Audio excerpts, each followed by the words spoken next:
welcome to our SOLIDWORKS tips and tricks video for 2026. In this video we will delve into part modelling within SOLIDWORKS CAD to provide some useful tools and shortcuts to help streamline your design process. As we begin our new part and choose from the advanced templates, we can now see a highly requested feature, being able to choose between the Z up and Y up axis. Under the Options cog, SOLIDWORKS has many customization settings available that can help users adjust their environment.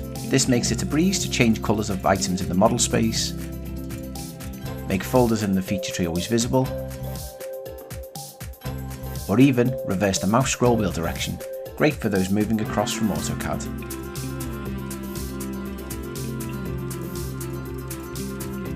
When modelling, we can use the Q key on the keyboard to quickly show our planes.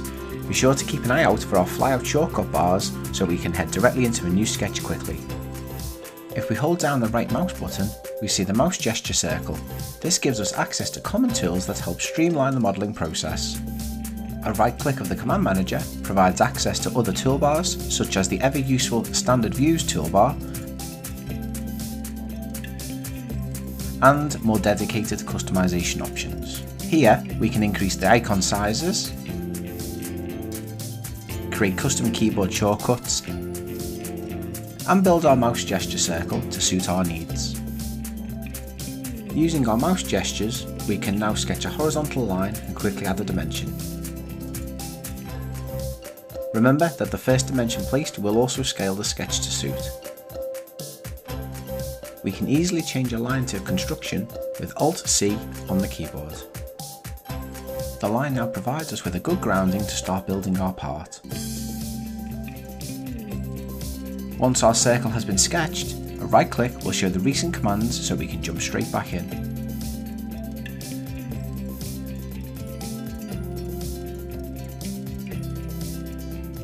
The flyout shortcut bar has a useful tool called Preview Sketch Dimension. Once enabled, clicking a sketch entity will show its current dimension, which can again be clicked to become active. If we dimension a circle diameter,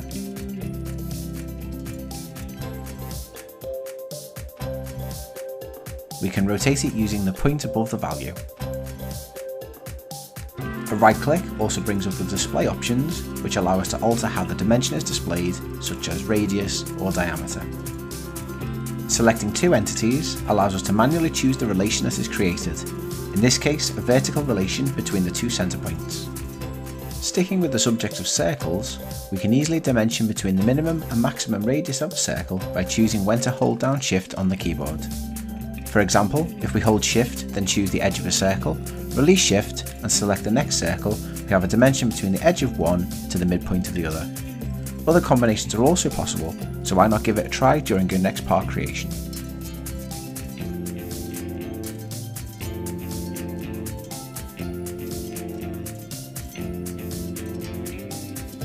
The Offset Entities tool is widely used. However, its settings allow us to specify the base or offset geometry as construction lines. Coupled with the fact that we can easily drag the endpoint to extend the entities, this saves us lots of time.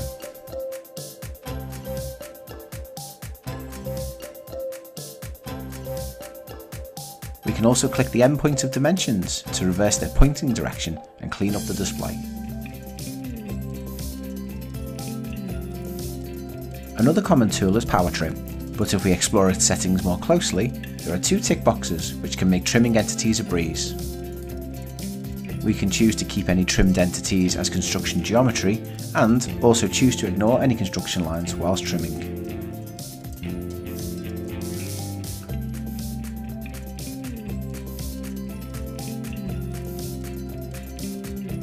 With the shaded sketch contours enabled, we can easily see that our sketch could be extruded without any issues.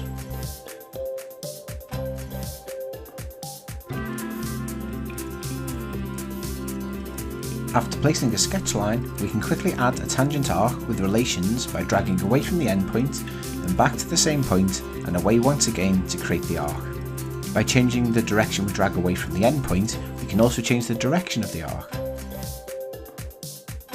Also keep an eye out for the dynamic yellow inference lines. By attaching the next sketch to these lines, we can create automatic relations between the entities.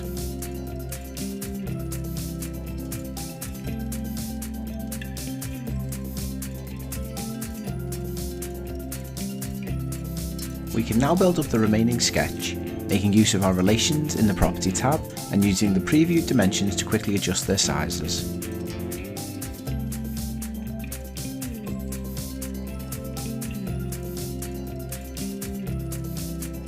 A useful tool on the Sketch toolbar is Instant 2D. With this enabled, it allows us to quickly single-click each dimension and type in its value.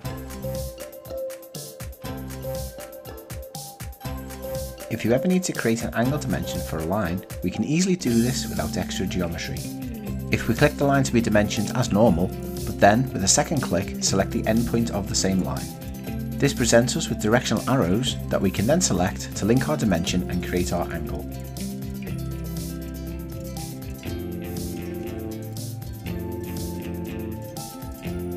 When adding dimensional values, we can also create simple equations, such as here, where we can add the actual radius value, but times by 2 to calculate the final diameter value.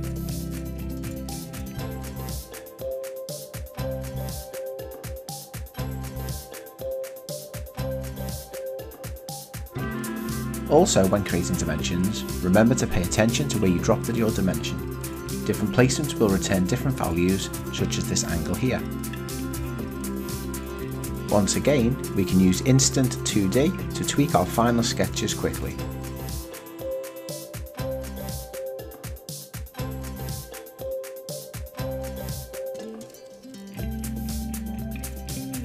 Manipulating the model in 3D space can also be achieved by holding down the middle mouse button. But with Control, we can pan, Alt allows us to rotate, and holding Shift zooms. Once again, we can make use of our newly found trim options and shaded sketch contours to finish our completed sketch, ready to be turned into a solid body. We can use the flyout menu to exit the sketch, and the standard views toolbar lets us quickly swap between the angles of the model to get our bearings. Using the Instant 3D command from the Features tab, we can quickly turn our sketch into a solid. Selecting a line in the sketch to work with displays a movable arrow that we can drag out and snap to the ruler. Holding the M key allows us to extrude about the mid-plane.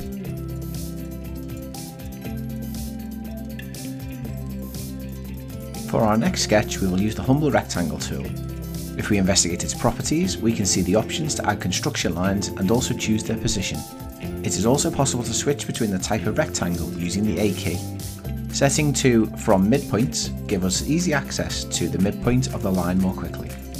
When holding Shift, we can also automatically create a square with equal sides.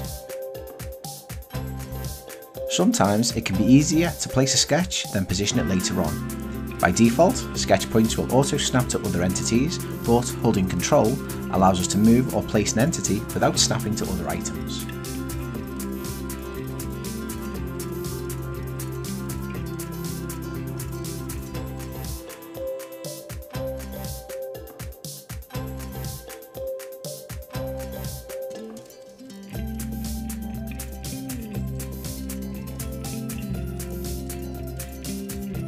Back in the world of Instant 3D, sketches can also be quickly used to create extruded cuts. If we choose the sketch edge that is positioned over existing geometry and drag the handle, this creates the extruded cut feature. Any Instant 3D feature can also be edited like a regular one from the feature tree.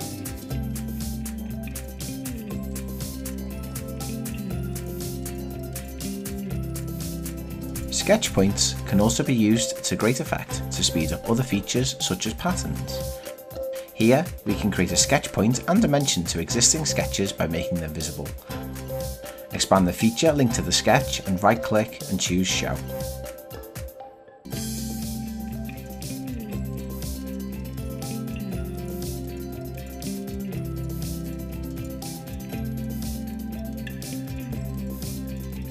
Patterning points using the option to insert dimensions can also save lots of time.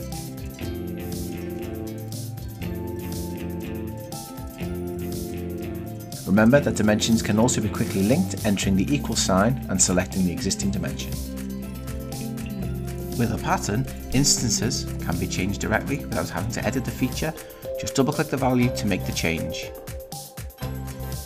With feature patterns, we have many different options to help streamline the design process.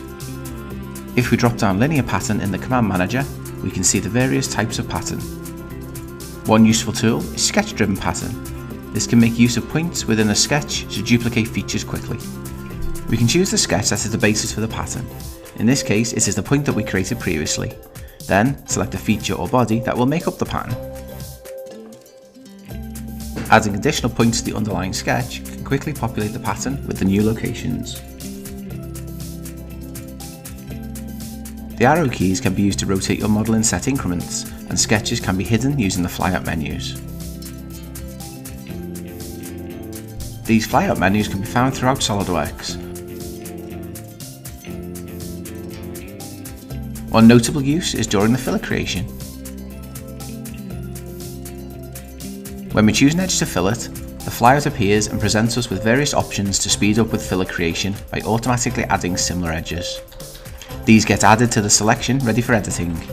New in 2026 is now the ability to pin the fillet command open to jump straight onto your next set.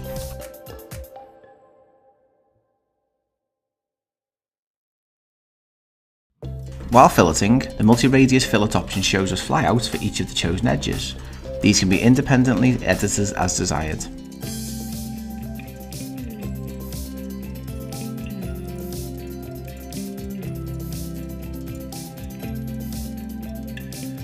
Using the normal 2 option from the flyout menu, we can jump straight into the next sketch. A right click gives us easy access to sketch tools, and we can select the line which can be converted to reference geometry. This will provide the basis for our mirror. The S key on the keyboard displays useful tools, but also the search box to easily locate other commands, and using the I, we can display their locations for the future. The mirror tool is great for building symmetric sketches, but the dynamic mirror is even more powerful. Activating dynamic mirror and selecting the line denotes the mirror plane.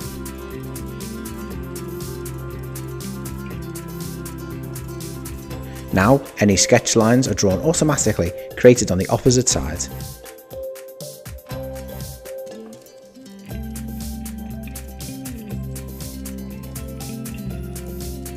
Once finished, selecting the tool again turns it off.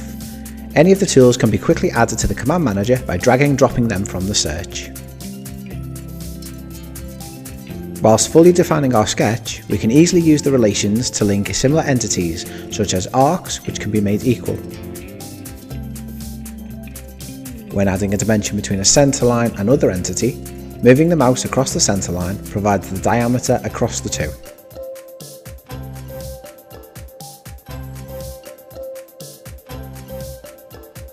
Instant 3D again comes back into play as we extrude a solid, but with a quick click of the flyout menu can be instantly swapped to be an extruded cut.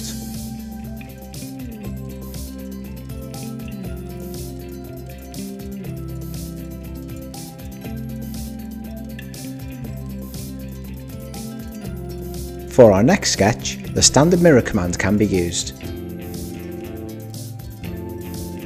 But by pre-selecting both the centerline and sketch geometry, with a single click the mirrored entities are created.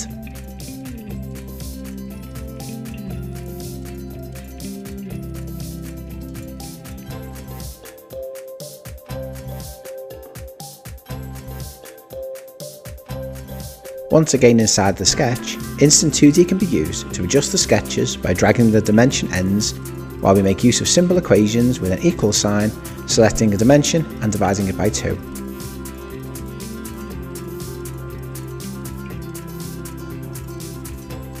One of the best things about SOLIDWORKS is its parametric modelling, allowing us to make changes on the fly to previous features. Editing an initial sketch is easy, and after a few clicks we can alter the existing lines.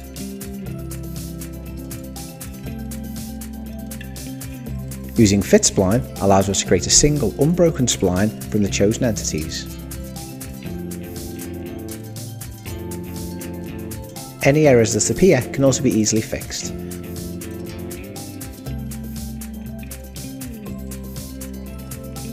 The Display Delete Relations tool easily identifies dangling relations, and a convenient button lets us repair them. Likewise, missing entities from certain features such as a fillet shows repair missing references and clear missing references. Finally, dangling dimensions can be quickly reattached by clicking a red endpoint and dropping on the relevant edge. Using the section view allows a better look at the model. And we can see how the fit spline has provided us with an unbroken surface that can be now used to terminate our extruded cut.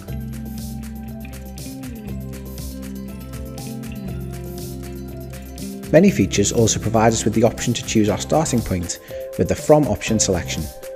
In this case, we want to leave the top of our part open. Moving to the side of our part, we can use the Offset Sketch Entities command to translate other solid edges or sketches.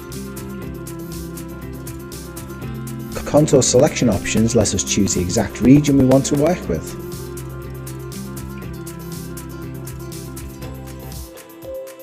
Again, we can make use of the Convert Entities and Trim tools to quickly build up our feature.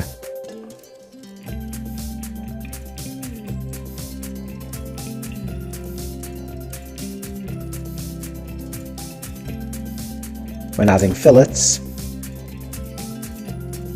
the right-click menu again houses some useful options, such as selecting tangent edges.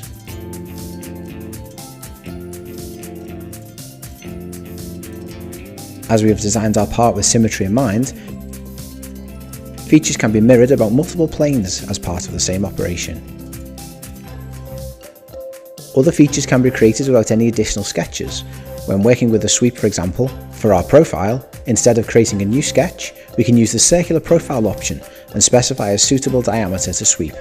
The selection manager can be opened from the right-click menu, letting us choose multiple edges from different bodies in our path. The Fill Pattern feature is another that does not require sketch geometry. Choosing a face and setting the relevant options for your project generates a pattern that is perfect for items like a mesh. Over on the feature tree, reorganising the fill pattern to be before the mirror feature updates both sides of the solid body. Our design now calls for some drilled holes in our part. We can use the hole wizard for this. However, we are now able to use an existing sketch as a basis for the feature. Creating a sketch circle with its centre point slightly offset gives us a good basis for our hole pattern. Previously, we would have had to use the sketch point tool, but on this occasion we need to keep our points equally spaced. This is where we can do a search with the segment tool. This tool allows us to split the sketch into multiple sketch lines or points that can be dimensioned as required. With our points placed correctly, the hole wizard can now use the sketch created and refine the points that will be used. Creating a linear pattern of an item now provides the option to pattern symmetric. In this case, there are now 3 bodies in the part, as seen in the feature tree. An often overlooked area of the feature tree is the display options panel. The small arrow to the top shows these options and gives us control over transparency and display style for features and bodies independently. And finally, finishing up with some exciting changes to the SOLIDWORKS materials. In 2026, they have now been upgraded to use DSP-BR textures, providing a higher quality, realistic product image. Hopefully, you have picked up some useful hints and tips for your next project. Happy modelling!